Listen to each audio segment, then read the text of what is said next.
Let's see what we can do. Backup power, so there's no reception.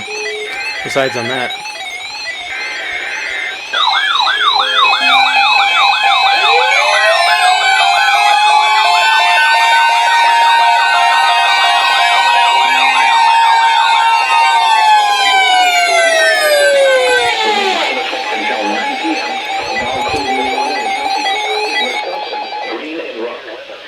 Remember, a severe thunderstorm watch means the conditions are favorable for the development of severe weather, including large hail and damaging winds in and close to the watch area.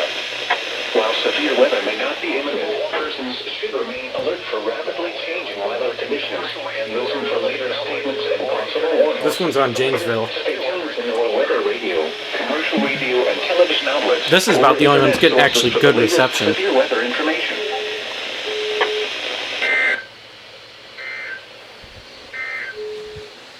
Tornado watch number 505 remains in effect until This one's actually getting decent. the following counties. Yeah, you hear the beeping? Carroll, Stevenson, and Whiteside. Remember, a tornado watch means the conditions are favorable for the development of severe weather, including